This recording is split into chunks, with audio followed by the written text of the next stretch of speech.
একজন ভয়ঙ্কর তান্ত্রিক কালো জাদু করে গ্রামের সুন্দরী মেয়েদেরকে বশ করে তাদের সবার সৌন্দর্য কেড়ে নিয়ে নিজেকে বছরের পর বছর ধরে বাঁচিয়ে রেখেছে। তবে একবার সেই তান্ত্রিক এমন একটা মেয়েকে বশ করার চেষ্টা করে যেই মেয়েটা খালি চোখে অতৃপ্ত আত্মাদের দেখতে পেত। সেই মেয়েটির কাছে এমন এক অদ্ভুত শক্তি ছিল যার কারণে কোনো খারাপ শক্তি তার কোনো ক্ষতি করতে পারত না। তাহলে এই মেয়ে কি এবার সেই ভয়ঙ্কর তান্ত্রিককে ধ্বংস করতে পারবে, নাকি এই তান্ত্রিক তার ভয়ঙ্কর কালো জাদু বছরের পর বছর ধরে চালিয়ে যাবে আর এক এক করে গ্রামের সব সুন্দরী মেয়েদেরকে হত্যা করবে? সেটাই আমরা জানবো আজকের এই মুভির গল্পে। আজ এক্সপ্লেন করব একটি হরর থ্রিলার মুভি যার নাম হলো তন্ত্রা। তাহলে শুরু করছি আজকের এক্সপ্লেনেশন। মুভির শুরুতেই আমরা দেখি গভীর রাতে একজন বয়স্ক লোক শৌচ কাজের জন্য জঙ্গলের ভেতরে যাচ্ছে। তবে হঠাৎ কোথা থেকে যেন অদ্ভুত একটা শব্দ ভেসে আসে, কোনো কিছু চাবানোর শব্দ। তবে এতে লোকটা খুব একটা পাত্তা না দিয়ে সামনের দিকে হাঁটতে থাকে, কিন্তু হঠাৎ ওপর থেকে তার মাথায় পানির মতো যেন কিছু একটা এসে পড়ে। লোকটা মাথায় হাত দিতেই পুরো হাত লাল রক্তে ভরে যায়। তখনই ওপর থেকে একটা মরা মুরগি এসে তার হাতের উপরে পড়ে। লোকটা ভয়ে ভয়ে উপরে তাকাতেই দেখে গাছের উপরে একটা অল্প বয়সী মেয়ে বসে আছে আর মেয়েটা মুরগির রক্ত খাচ্ছে। এটা দেখেই লোকটা প্রচন্ড ভয় পেয়ে পালাতে চায়, কিন্তু মেয়েটা এসে তার সামনে উল্টো হয়ে ঝুলতে থাকে। তাই লোকটা এবার আরো বেশি ভয় পেয়ে পেছন দিকে দৌড়ে পালিয়ে যায়। এই ঘটনার পর কয়েক বছর পার হয়ে যায়। সেই গ্রামে রেখা নামের একটা মেয়ে থাকে। একদিন রেখা স্নান করার জন্য যে বাথরুমের দরজা খুলে, তখনই সে দেখে বাথরুমের ভেতরে একটা মেয়ে খুব অদ্ভুতভাবে বসে আছে। হঠাৎই মেয়েটাকে দেখে রেখা খুব চমকে যায়। তখনই রেখার দাদিও সেখানে আসে, কিন্তু দাদি মেয়েটাকে দেখতে পাচ্ছে না, শুধুমাত্র রেখাই মেয়েটাকে দেখতে পাচ্ছিল। আসলে রেখা খালি চোখে ভূত আর আত্মাদের দেখতে পায়, তবে সে এই ব্যাপারটা কাউকেই জানায়নি। এরপর রেখার দাদি তার বাবার সাথে কথা বলছে, কিন্তু রেখার বাবা রেখাকে একদমই সহ্য করতে পারে না, কারণ রেখার জন্মের সময়ই তার মা মারা যায়। তাই রেখার বাবা মনে করে রেখার কারণেই তার মা মারা গেছে। রেখা একটা অপয়া আর অলক্ষী মেয়ে। সেদিন রেখা কলেজে যাওয়ার জন্য বাড়ি থেকে বের হয়। রেখার সাথে তার দুই বন্ধু বাসু আর শৈলীও কলেজে যাচ্ছে। তারা তিনজনে হাসি মজা করতে করতে কলেজের রাস্তা ধরে হাঁটছে। এদিকে তেজা নামের একটা ছেলে রাস্তায় দাঁড়িয়ে তাদের জন্য অপেক্ষা করছিল, কারণ তেজা ছোটবেলা থেকেই রেখাকে ভালোবাসে। এরপর তারা চারজনই একসাথে কলেজের দিকে যাচ্ছে। যাওয়ার রাস্তায় বড় একটা গাছের দিকে তাকাতেই রেখা দেখে একটা মেয়ে গাছে ফাঁস লেগে আত্মহননের চেষ্টা করছে। এমন ভয়ঙ্কর দৃশ্য দেখে রেখা তো খুব ভয় পেয়ে সেখানেই থেমে যায়। তবে বাকিরা কেউই কিছুই দেখতে পাচ্ছে না, শুধু রেখাই সেটা দেখতে পাচ্ছে। তাই শৈলী মজা করে বলে, কি রে, তুই কি কোনো ভূত দেখলি নাকি? এটা শুনে তেজা বলে, আরে ধুর, ভূত টুত বলে কিছু আছে নাকি? আসলে তেজা ভূত প্রেত এসব কিছুতেই বিশ্বাস করে না। এরপর তারা সবাই কথা বলতে বলতে কলেজে পৌঁছে যায়। সেদিন কলেজ শেষ হলে সবাই নিজের নিজের বাড়ি ফিরে যাচ্ছে। যাওয়ার সময় রেখা আর তেজা একজন আরেকজনের টিফিন বক্সও এক্সচেঞ্জ করে। এরপর তেজা আর বাসু দুজন মিলে তেজার মামা শঙ্করের কাছে যায়। আসলে শঙ্কর মামা তন্ত্রবিদ্যা আর প্রেতবিদ্যায় অনেক পারদর্শী ছিল। তেজা শঙ্কর মামাকে আজকের ঘটনাটার কথা বলে। শঙ্কর মামা বলে, তুই যতই ভূত প্রেতে বিশ্বাস না করিস, তবে এটা তো তোকে মানতেই হবে যে দুনিয়ায় পজিটিভ ও নেগেটিভ দুই ধরনের এনার্জি আছে। এমন কিছু জায়গা আছে যেখানে আদিবাসী লোকেরা কাঠ কাটার জন্য প্রথমে একটা গাছকে সিলেক্ট করে। এরপর তারা গাছটাকে এত গালি দেয়, এত বাজে কথা বলে যে কিছুদিনের মধ্যেই গাছটা নিজে থেকেই মারা যায়। এটাই হলো নেগেটিভ এনার্জির পাওয়ার। তবে রেখার সাথে যেটা হয়েছে সেটা শুধুমাত্র নেগেটিভ এনার্জি ছিল না, আমার মনে হয় এটা নিশ্চয়ই অন্য কিছু ছিল। সেদিন রাতে রেখা পড়তে পড়তে তার চোখে ঘুম চলে আসে। সে যখন বিছানায় শুতেই যাবে, তখন হঠাৎই সে তার চারপাশে অনেক আত্মাদের দেখতে পায়। সেই আত্মারা তার সাথে কথা বলার চেষ্টা করছিল, কিন্তু এইসব দেখে রেখা তো খুব ভয় পায় আর চাদর মুড়ি দিয়ে চুপচাপ শুয়ে থাকে। কিছুক্ষণ পর হঠাৎই রেখা ঘুম থেকে উঠে মন্ত্রমুগ্ধের মতো কোথায় যেন যাচ্ছে। দাদি রেখাকে ঘরের বাইরে যেতে দেখে ফেলে আর রেখার বাবাকেও ঘুম থেকে ডেকে তুলে বলে, কুমার, দেখো তো রেখা এত রাতে কোথায় যাচ্ছে? কিন্তু রেখার বাবা দাদির কথায় খুব একটা পাত্তা দেয় না। রেখার বাবা বলে, ওই মেয়ে কি করে কোথায় যায় তাতে আমার কিচ্ছু যায় আসে না। পরের দিন সকালে ঘুম থেকে উঠে রেখা দেখে গত রাতের কথা তার একটু একটু মনে আছে। তাই সে গ্রামের একজন মৌলবীর কাছে আসে। মৌলবী রেখাকে রেখাকে শান্ত হয়ে এক জায়গায় বসতে বলে। এরপর সে রেখার জন্য একটা তাবিজ বানায় আর সেটা রেখাকে দিয়ে বলে তাবিজটা এখন থেকে সবসময় তোমার গায়ে পড়ে থাকবে। মৌলবীর কথা মতো রেখা তাবিজটা নিয়ে আবারও বাড়ি ফিরে আসে। এরপর সেদিন রেখা সব বন্ধুদের সাথে কলেজে যাচ্ছে। তখনই একটা লোক এসে তেজাকে খুব বাজেভাবে অপমান করতে থাকে। এই লোকটা হলো তেজার বস। আসলে তেজার এই দুনিয়ায় কেউই নেই, তাই সে ছোটখাটো কাজ করে তার পড়াশোনার খরচ চালায়। লোকটা এত কিছু বললেও তেজা কিছুই না বলে চুপচাপ দাঁড়িয়ে থাকে। এটা দেখে রেখার তেজার জন্য খুবই খারাপ লাগে। এরপর তারা সবাই কলেজে চলে যায়। সেদিন কলেজ থেকে বাড়ি ফেরার পর তেজা রেখার সাথে দেখা করতে আসে। রেখা তেজাকে দেখেই তাকে জড়িয়ে ধরে কান্না করতে শুরু করে। আজ তেজার এত অপমান হয়েছে দেখে রেখা খুবই কষ্ট পেয়েছে। তবে তেজা রেখাকে বলে, আরে এসব কিছুই না, তুমি এটা নিয়ে এত চিন্তা করো না তো।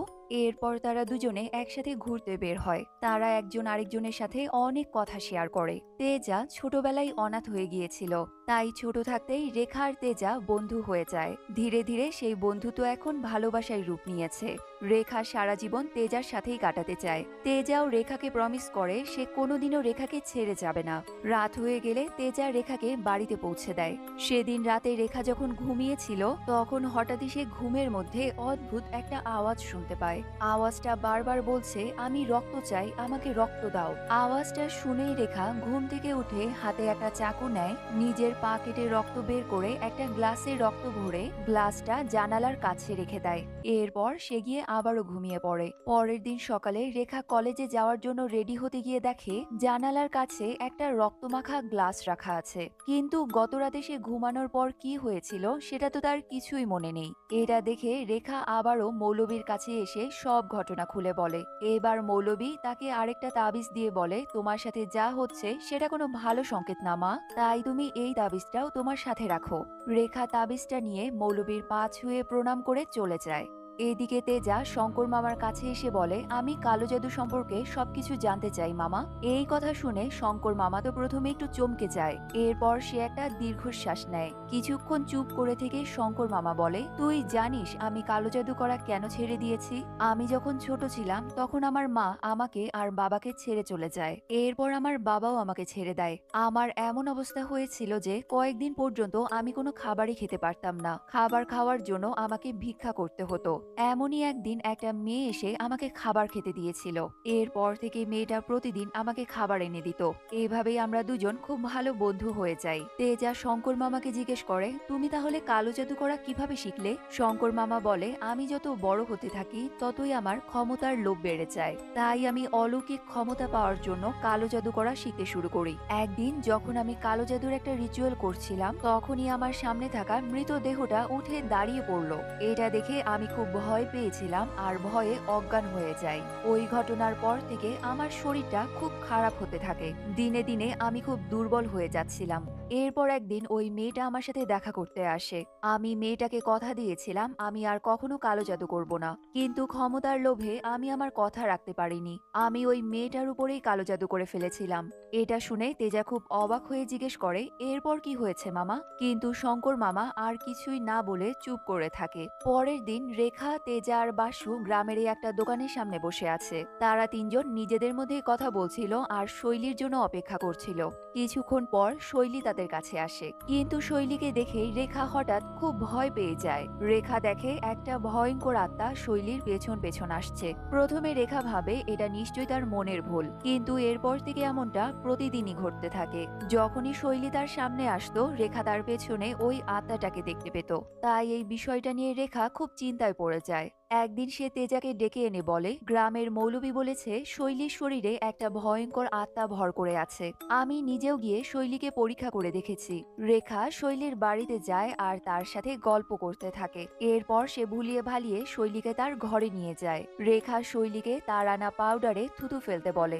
এরপর সে একটা লেবু বের করে সেটা শৈলীর মুখের সামনে ধরতেই শৈলীর শরীরে থাকা আত্মাটা বেরিয়ে আসে আর ভয়ঙ্কর চিৎকার করতে থাকে। কিন্তু শৈলী এসব কিছুই বুঝতে পারছে না। সে তো আগের মতোই খুব স্বাভাবিক আচরণ করছে।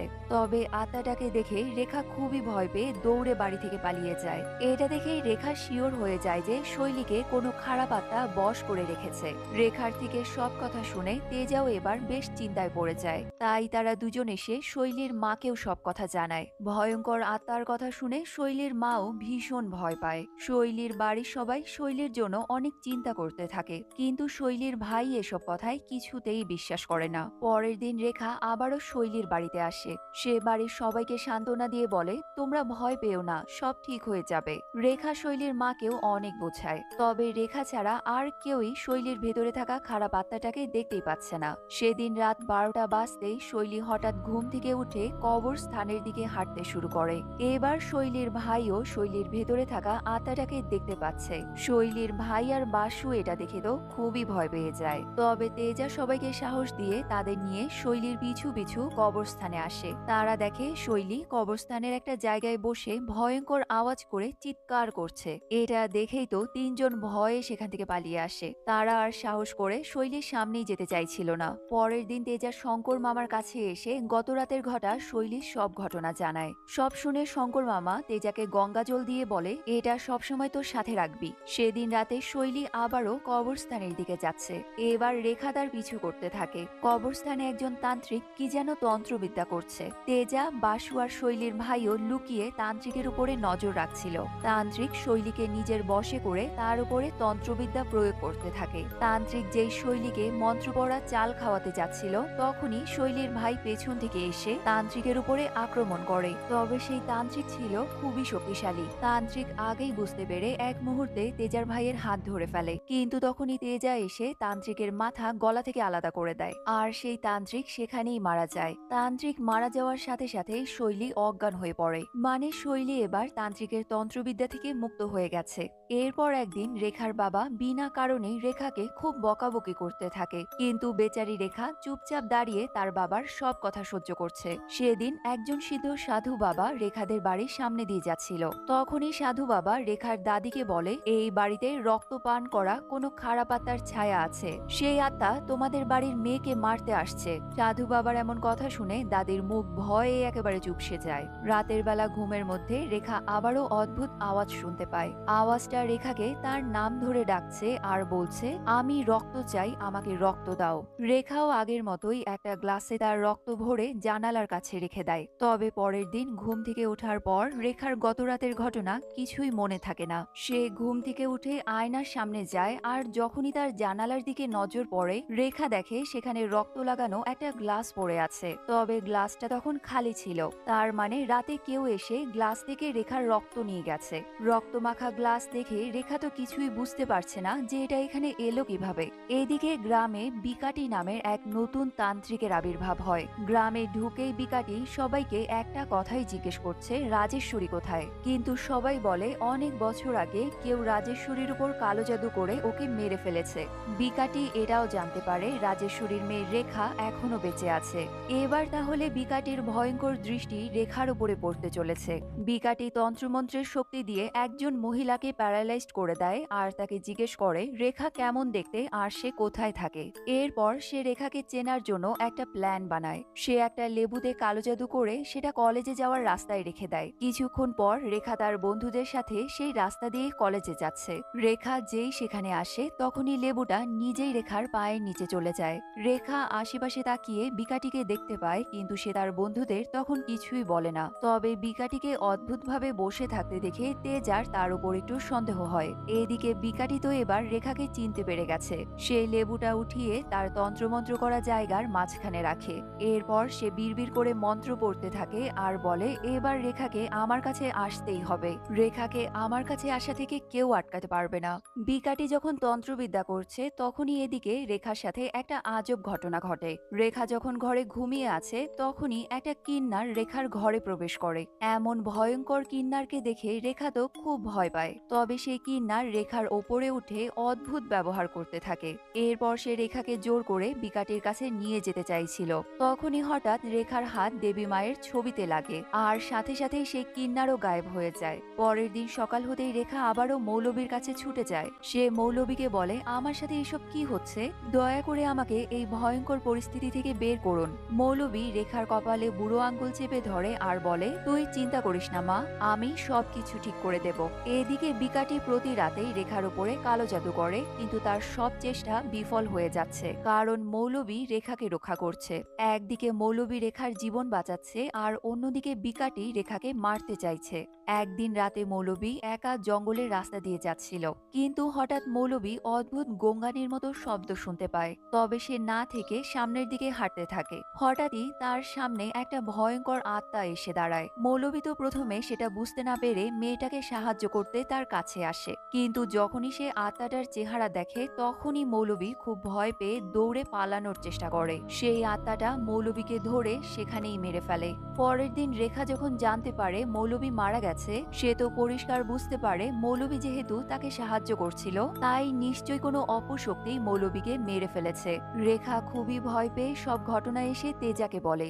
এরপর তেজা শঙ্কর মামার কাছে এসে সব কথা বলে। সে তার মামাকে অনেক অনুরোধ করে তাদেরকে সাহায্য করার জন্য। শঙ্কর মামা তেজাকে একজন সাধু বাবার কথা জানায়, যেই সাধু বাবাই তাদেরকে সাহায্য করতে পারবে। এরপর তেজা শঙ্কর মামাকে জিজ্ঞেস করে, আচ্ছা মামা, তুমি তো এখনো আমাকে এটা বললে না যে তুমি ছোটবেলায় ওই মেয়েটার উপরে কালো জাদু কেন করেছিলে, এরপর ওই মেয়েটারই বা কি হয়েছিল? শঙ্কর মামা বলে, আমি আসলে মেয়েটাকে ভালোবাসতাম, তবে হুট করেই একদিন ওই মেয়েটার অন্য কারোর সাথে বিয়ে ঠিক হয়ে যায়। তাই আমি মেয়েটাকে পাওয়ার জন্য তার উপরে বশীকরণ প্রয়োগ করেছিলাম। আমি তন্ত্রবিদ্যা করে মেয়েটাকে কাছে ডাকতেই মেয়েটাও আমার কাছে আসে। তবে তার উপরে বশীকরণের কোনো প্রভাবই পড়ছিল না, কারণ মেয়েটা তার সাথে সবসময় দুর্গা দেবীর একটা মূর্তি রাখত। এরপর মেয়েটা দুর্গা মার মূর্তি ছুঁয়ে তাকে প্রতিজ্ঞা করতে বলে সে যেন আজকের পর থেকে কালো জাদু করা ছেড়ে দেয়। আমিও মেয়েটাকে কথা দিয়েছিলাম, তাই এরপর থেকে আর কোনোদিনই আমি কালো জাদু করিনি। এটাই হলো আমার আর সেই মেয়েটার কাহিনী। এরপর তেজা শঙ্কর মামার বলা সেই সাধু বাবার কাছে আসে। তেজার কাছ থেকে সব কথা জানার পর সাধু বাবা রেখার জন্য সেই মন্দিরেই একটা যজ্ঞের আয়োজন করে। এরপর সে তেজাকে একটা নারিকেল দেখিয়ে বলে, যদি এই নারিকেলটা দেবী মায়ের মূর্তির দিকে ঘুরে যায় তাহলে বুঝবে রেখা সব অশুভ শক্তি থেকে মুক্ত হয়ে যাবে, কিন্তু যদি নারিকেলটা উল্টো দিকে ঘুরে যায় তাহলে বুঝতে পারবে রেখার জীবন অনেক বড় সংকটের মধ্যে আছে। এটা বলে সেই সাধু বাবা যজ্ঞ শুরু করে। এদিকে দেখা যায় বিকাটিও পশু তন্ত্রবিদ্যা প্রয়োগ করছে। এবার রেখার ওপরে শুভ শক্তি আর অশুভ শক্তি একই সাথে প্রয়োগ করা হচ্ছে। তবে অশুভ শক্তি মানে বিকাটির তন্ত্রবিদ্যা আগেই কাজ করতে শুরু করে, আর রেখার সারা শরীরে প্রচন্ড যন্ত্রণা শুরু হয়। খুব অদ্ভুতভাবে রেখার মুখ দিয়ে রক্ত পড়তে শুরু করে, আর তার মুখ থেকে চুল বেরিয়ে আসতে থাকে। তবে সে এরপরে আবারও স্বাভাবিক হয়ে যায়, কারণ ততক্ষণে শুভ শক্তি মানে দেবী মায়ের শক্তি কাজ করা শুরু করেছে। আর ঘটের উপরে রাখা সেই নারিকেলটাও দেবী মায়ের দিকে ঘুরে যায়, তাই এবারের মতো রেখা বেঁচে যায়। পরের দিন তেজা আবার রেখার কাছে আসে। সে রেখাকে বলে, তুমি তো আমাকে বলেছিলে মৌলবী তোমাকে বলেছে যে শৈলীর উপরে আত্মা ভর করেছে, কিন্তু আমি যখন মৌলবীকে গিয়ে জিজ্ঞেস করেছিলাম তখন তো মৌলবী বলেছে সে কখনোই তোমাকে এমন কোনো কথা বলেইনি। এরপর বাড়ি ফেরার সময় আমার বিকাটির সাথে দেখা হয়ে যায়। বিকাটিকে আমি জিজ্ঞেস করেছিলাম তুমি মৌলবীকে কেন মারলে, তখনই বিকাটি তার তন্ত্রবিদ্যা দিয়ে আমাকে বাতাসে ভাসিয়ে দেয়। এরপর সে বলে, তুমি আমার আর রেখার মধ্যে কেন বাধা হয়ে আসছো, আর আমি শুধু শুধু মৌলবীকে কেন মারতে যাব? ওই বুড়ো মৌলবীকে মেরে আমার কি বা লাভ হবে? বিকাটি আমাকে এমন কথাই বলেছিল। এরপর আমি যখন সাধু বাবার কাছে গেলাম তখনও যজ্ঞ শেষ হওয়ার পর সাধু বাবা আমাকে বলেছে রেখা আসলে যজ্ঞের কারণে রক্ষা পায়নি, তাকে অন্য কোনো শক্তি রক্ষা করছে। এবার তেজা রেখাকে জিজ্ঞেস করে, তাহলে তুমিই বলো এমন কোন শক্তি যেটা তোমাকে রক্ষা করছে? আমার কেন জানি না মনে হচ্ছে তুমি আমার এই সব প্রশ্নের উত্তর জানো। এখানেই রেখা তার জীবনের সব থেকে বড় একটা সিক্রেট জানায়। রেখা বলে অন্য কোনো শক্তি নয়, বরং সে নিজেই নিজেকে রক্ষা করছে। এবার দেখা যায় রেখা নিজেই কালো জাদু করছে। সে প্রতিদিন ঘুমের ঘোরে হাঁটার নাটক করত যাতে সে কবরস্থানে গিয়ে তন্ত্রমন্ত্র করতে পারে। তবে রেখা নিজেকে বিকাটের হাত থেকে বাঁচানোর জন্যই এটা করেছে। সেদিন রাতে তেজা লুকিয়ে রেখাকে কালো জাদু করতে দেখে ফেলে। এবার তেজার কথা শুনে রেখাও তার সব কথা স্বীকার করে। তবে সে এমনটা কেন করেছে সেটা বলার আগে রেখা তেজাকে তার মা রাজেশ্বরীর আসল ঘটনা বলে। রাজেশ্বরী আসলে কোনো সাধারণ মেয়ে ছিল না। প্রতি বছর একটা নির্দিষ্ট দিনে রাজেশ্বরীর শরীরে দেবীমা ভর করত, তাই গ্রামের সবাই রাজেশ্বরীকে দেবী মায়ের রূপ মনে করত। একদিন কুমারের নজর পড়ে রাজেশ্বরীর ওপর। এরপর তারা দুজনে বিয়েও করে। সবাই ভাবতো তাদের দুজনের মধ্যে খুব ভালোবাসা আছে। রাজেশ্বরী দেখতে খুবই সুন্দর ছিল, তাই সবাই তার সৌন্দর্যে একেবারে মোহিত হয়ে যেত। কিন্তু একদিন সে এমন একটা কথা জানতে পারে যাতে তার পুরো জীবনটাই একেবারে বরবাদ হয়ে যায়। রাজেশ্বরী জানতে পারে তার স্বামী কুমার হলো একজন গে। সে সবার থেকে নিজের পরিচয় গোপন রাখার জন্যই রাজেশ্বরীকে বিয়ে করেছে। সে যখন জানতে পারে তার স্বামী কুমার একজন গে, তখন রাজেশ্বরীর মাথায় যেন আকাশ ভেঙে পড়ে। তবে সে এত কষ্ট পেলেও কাউকে এ ব্যাপারে কিছুই বলেনি। এদিকে কুমার রাজেশ্বরীর ওপর সন্দেহ করতে শুরু করে। কুমার রেগে গিয়ে রাজেশ্বরীকে বলে, তুই নিশ্চয়ই অন্য কাউকে ভালোবাসিস। এমন অপমানজনক কথা শুনেও রাজেশ্বরী চুপ করে থাকে। বিয়ের পর থেকে কুমার তাকে খুব টর্চার করতে শুরু করে। রাজেশ্বরী বুঝতে পারছে না এবার সে কি করবে। সারাক্ষণ সে এটা নিয়ে চিন্তা করত। বিকাটিও রাজেশ্বরীদের গ্রামেই থাকতো। একদিন বিকাটির নজর পড়ে রাজেশ্বরীর ওপর। প্রথমবার দেখে বিকাটি রাজেশ্বরীকে ভালোবেসে ফেলে। রাজেশ্বরী এতই সুন্দর ছিল যে তাকে যেই দেখতো সেই মোহিত হয়ে যেত। এবার বিকাটি রাজেশ্বরীকে পাওয়ার জন্য প্রথমে কুমারের সাথে বন্ধুত্ব করে। তাদের বন্ধুত্ব এতই গভীর হয়ে যায় যে কুমার বিকাটিকে বলে দেয় যে সে একজন গে। এটা শুনেই বিকাটিও বুঝতে পারে রাজেশ্বরী কেন সারাক্ষণ এত টেনশনে থাকে। তবে কুমার ভয় পাচ্ছে তার এই সত্যিটা রাজেশ্বরী আবার কাউকে বলে না দেয়। তাই তারা দুজনে মিলে ভয়ঙ্কর একটা প্ল্যান বানায়। বিকাটি কুমারকে বলে, যদি তুমি এই সত্যিটা চিরদিনের জন্য লুকোতে চাও তাহলে রাজেশ্বরীকে সরিয়ে ফেলতে হবে। রাজেশ্বরী যদি বেঁচে থাকে তাহলে সত্যিটা একদিন না একদিন সবার সামনে আসবেই। এবার কুমারও বিকাটির কথায় ফেঁসে যায়। এদিকে বিকাটি রাজেশ্বরীর ওপর লুকিয়ে কালো জাদু করা শুরু করে। সে কুমারকে বলে যদি রাজেশ্বরীকে মারতেই হয় তাহলে তাকে 7 দিন রক্তমাখা চাল খাওয়াতে হবে। কুমারও বিকাটির কথা মতো প্রতিদিন রাজেশ্বরীকে রক্তমাখা চাল খাওয়াতে থাকে। এদিকে রাজেশ্বরী তো বুঝতেই পারছে না তার সাথে কি করা হচ্ছে। যতই দিন যায় রাজেশ্বরীর শরীর দিন দিন খারাপ হতে থাকে। 7 দিন পূর্ণ হওয়ার সাথে সাথে বিকাটি তার কালো জাদু দিয়ে রাজেশ্বরীর শরীরকে পুরোপুরি নিজের কন্ট্রোলে নিয়ে আসে। রাজেশ্বরী এখন বিকাটির হাতের পুতুল। 8 দিনের দিন রাতে বিকাটি রাজেশ্বরীকে কবরস্থানে নিয়ে আসে, যেখানে সে তার তন্ত্রমন্ত্র করছে। এরপর সে রাজেশ্বরীকে তার সামনে বসতে বলে। রাজেশ্বরী সবকিছু বুঝতে পারছে কিন্তু তার কিছুই করার ছিল না। রেখা যখন তেজাকে এই ঘটনা বলছে তখনই দাদি এসে বলে কুমার বাড়ি ফিরে এসেছে। এটা শুনেই তেজা আর বাকি ঘটনা না শুনেই তাড়াতাড়ি চলে যায়। এরপর সে শঙ্কর মামার কাছে এসে বাজরৌলি রথি নামের এক তন্ত্রবিদ্যার কথা জিজ্ঞেস করে। শঙ্কর মামা বলে বাজরৌলি রথি হলো একটা গুপ্ত তন্ত্র সাধনা, যার মাধ্যমে সাধক তার আয়ু বাড়াতে পারে। সাধক প্রথমে তন্ত্রমন্ত্র করে তার প্রাইভেট পার্ট দিয়ে শরীরের ভেতরে জল ঢোকাতে শেখে। এরপর মন্ত্র বলে শরীরে দুধ ঢোকাতে শেখে। শেষ ধাপে সাধক মার্কিউরি পারদকে নিজের শরীরে প্রবেশ করায়।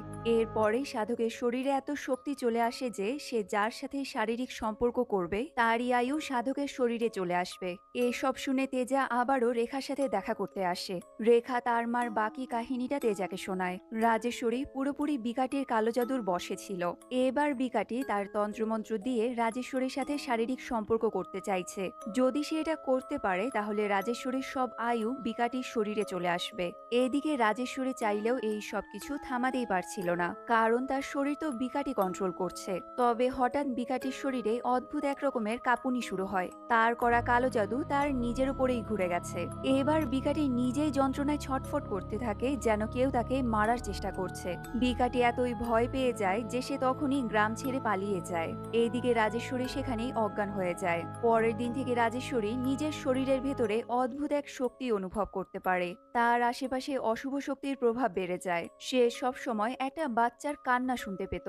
রাজেশ্বরী বারবার এমন আওয়াজ থেকে বাঁচার চেষ্টা করে, কিন্তু সেই আওয়াজগুলো যেন কিছুতেই তার পিছু ছাড়ছে না। তাই সে কয়েকবার নিজেকে শেষ করে দেওয়ার চেষ্টা করে। এদিকে রাজেশ্বরী আরেকটা ভয়ঙ্কর সত্যি জানতে পারে, সে প্রেগনেন্ট ছিল। আর এটা হয়েছে বিকাটির কারণে। এবার রাজেশ্বরী বুঝতে পারছে না যে সে কি করবে। সে আগেই এত সমস্যার মধ্যে ছিল, কিন্তু এখন তার সাথে আরেকটা প্রাণ জড়িয়ে আছে। তাই রাজেশ্বরী ঠিক করে সে হার মানবে না। কয়েক মাস পর রাজেশ্বরী রেখাকে জন্ম দেয়, কিন্তু রেখার জন্মের পরেই রাজেশ্বরী মারা যায়। রেখা তেজাকে তার মার সব কাহিনী খুলে বলে। রেখা যেহেতু কালো জাদুর মাধ্যমে জন্ম নিয়েছে, তাই রেখার শরীরে কালো জাদুর শক্তি আছে। তাই সে সব সময় ভূত আর আত্মাদেরকে দেখতে পায়। রেখা যেখানেই যায় সেখানেই তার সামনে কোনো না কোনো ভয়ঙ্কর আত্মা চলে আসে। তবে তেজা আসল ঝটকাটা তখন পায় যখন রেখা তাকে জানায় আসলে মৌলবীকে আমি মেরেছি। মৌলবী তাবিজ দেওয়ার বাহানা করে আমাকে বাজেভাবে টাচ করেছিল। মৌলবী একটা শয়তান ছিল আর সে মেয়েদের দুর্বলতার সুযোগ নিত। একদিন আমি তাকে হাতে নাতে ধরে ফেলি। আমার এত খারাপ লাগছিল তাই আমি তাকে মেরে ফেলেছি। এবার রেখা তেজাকে বলে সেদিন শৈলীকে তান্ত্রিকের হাত থেকে আমি বাঁচিয়েছিলাম। রাজেশ্বরীর আত্মা শঙ্কর মামার থেকে জানতে পারে বিকাটি একদিন না একদিন আবারও ফিরে আসবে। তাই রাজেশ্বরীর আত্মা তার মেয়ে রেখাকে সব তন্ত্রবিদ্যা শিখিয়েছে। রাজেশ্বরীর আত্মা সবসময় রেখার সাথে থেকে তাকে রক্ষা করে। এরপর রেখা তেজাকে আরেকটা শকিং কথা জানায়, যদি রেখা প্রতি পূর্ণিমার রাতে রক্ত না খায় তাহলে সে একটা পিশাচিনিতে পরিণত হবে। তবে তেজা রেখার সব কথা জেনেও তাকে ছেড়ে চলে যায় না। সে এখনো রেখাকে আগের মতোই ভালোবাসে। তেজার এই কথা শুনে রেখাও খুশিতে তেজাকে জড়িয়ে ধরে। রেখা তেজাকে তার ব্যাপারে আরেকটা ঘটনা বলে। ছোটবেলায় একদিন পূর্ণিমার রাতে রেখা জঙ্গলে রক্ত খাওয়ার জন্য গিয়েছিল। সে যখন একটা মুরগির রক্ত খাচ্ছিল তখনই একজন বৃদ্ধ লোক রেখাকে দেখে ফেলে। কিন্তু আসল কাহিনী তখন হয় যখন একজন মহিলাও রেখাকে দেখে ফেলে। মহিলাটি প্রচন্ড ভয় পেয়ে পালাতে গিয়ে একটা ট্রাকের নিচে চাপা পড়ে মারা যায়। রেখা এবার কাঁদতে কাঁদতে বলে ওই মহিলাটি আর কেউ নয়, তোমার মা ছিল। এই কথা শুনে যেন তেজার পায়ে নিচের মাটি সরে যায়। তেজা বিশ্বাসই করতে পারছিল না রেখার কারণেই তার মা মারা গেছে। তেজা প্রচন্ড কষ্টে একেবারেই ভেঙে পড়ে। এদিকে রেখাও তেজাকে সব বলে দিয়ে খুব কান্না করতে থাকে।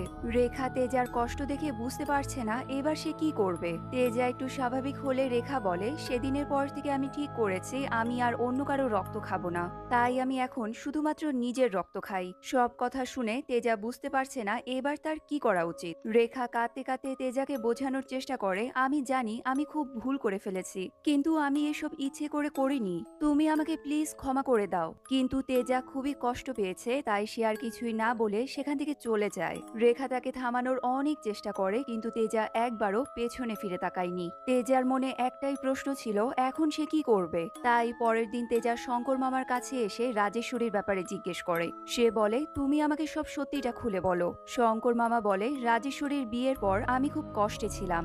আমি প্রতিদিন লুকিয়ে লুকিয়ে রাজেশ্বরীর বাড়িতে যেতাম আর দূর থেকে তাকে দেখে মনকে সান্ত্বনা দিতাম। তবে একদিন আমি কুমারের সব সত্যিটা জানতে পারি। বিকাটি রাজেশ্বরীর ওপর কালো জাদু করার প্রস্তুতি নিচ্ছিল। তাই আমি লুকিয়ে তার তন্ত্র সাধনা করার জায়গায় অন্য একটা মন্ত্র প্রয়োগ করে দেই। বিকাটি যখন রাজেশ্বরীর সাথে শারীরিক সম্পর্ক করছিল তখনই বিকাটির কালো জাদু তার নিজের উপরেই ঘুরে যায়। তাই তার সাধনাও নষ্ট হয়ে যায়। শঙ্কর মামা তেজাকে বলে সেই ঘটনার পর যখন রেখার জন্ম হলো তখনই তার মা রাজেশ্বরী মারা যায়। মৃত্যুর পর রাজেশ্বরীর আত্মা অনেকবার আমার সাথে দেখা করতে এসেছে। সে আমাকে বলেছে রেখার জীবন বাঁচাতে হলে তাকে তন্ত্রবিদ্যা শেখানো খুবই জরুরি। তাই আমি রাজেশ্বরীর কথা মতো ছোটবেলায় রেখাকে সব তন্ত্রবিদ্যা শিখিয়ে দিয়েছি। এদিকে বিকাটি কালো জাদু করে গ্রামের একটা বাচ্চা ছেলেকে মেরে ফেলে, কিন্তু এর সব দোষ দেয় রেখার ওপর। গ্রামের লোকেরাও আসল ঘটনা কিছুই না জেনে রেখাকেই দোষী মানতে থাকে। আসলে বিকাটি মিথ্যে কথা বলে গ্রামের সব মানুষদের নিজের বশে নিয়ে আসে। রাতের বেলা গ্রামের মানুষেরা রেখাকে একটা গাছের সাথে বেঁধে ফেলে। বিকাটি তার প্ল্যান মতো রেখার উপর বশীকরণ করা শুরু করে। এদিকে সেদিন ছিল পূর্ণিমার রাত, কিন্তু রেখা রক্ত খেতে পারছিল না। পূর্ণিমার রাতে রক্ত না খেলে রেখা পিশাচিনিতে পরিণত হবে। যতই সময় যাচ্ছে রেখার শক্তিও ধীরে ধীরে কমতে থাকে। এদিকে তেজা গাছের আড়ালে দাঁড়িয়ে রেখাকে ইশারা দিয়ে কিছু বলে আর রেখাও তেজার কথা মতো অজ্ঞান হওয়ার নাটক করে। এরপর তেজা গাছে উঠে নিজেই দাঁত দিয়ে তার জিহ্বা কেটে রেখার মুখের উপর রক্ত ফেলে। রেখা যেই সে রক্তের স্বাদ পায় তখনই তার সব শক্তি আবারও ফিরে আসে।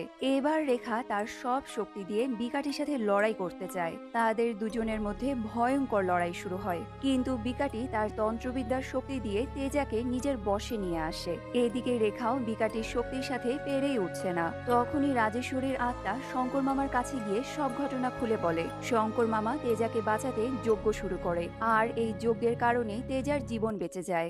এরপর রাজেশ্বরীর আত্মা ভয়ঙ্কর সব অশুভ আত্মাদের ডেকে আনে আর সবাই মিলে বিকাটিকে মেরে তার সব কালো জাদু ধ্বংস করে দেয়। বিকাটি মরার সাথে সাথে সবকিছু আবারও আগের মতো হয়ে যায়। রেখা তেজাকে তার মার আত্মার সাথে কথা বলিয়ে দেয় আর সে তার মার আশীর্বাদও পায়। এবার রেখা আর তেজাকে কেউ আলাদা করতে পারবে না। তারা দুজনে সারা জীবন একসাথে থাকার প্রতিজ্ঞা করে। পরের দিন তারা দুজন একসাথে মন্দিরে সেই সিদ্ধ বাবার কাছে গিয়ে তার আশীর্বাদ নেয় আর একসাথে নিজেদের নতুন জীবন শুরু করে। তো বন্ধুরা, এই মুভিটির কাহিনী এবং আমার এক্সপ্লেনেশনটি আপনাদের কেমন লাগলো সেটা অবশ্যই আমাকে কমেন্ট করে কিন্তু জানাতে ভুলবেন না। ভিডিওটি সম্পূর্ণ ধৈর্য ধরে দেখার জন্য আপনাদের সবাইকে অনেক অনেক ধন্যবাদ।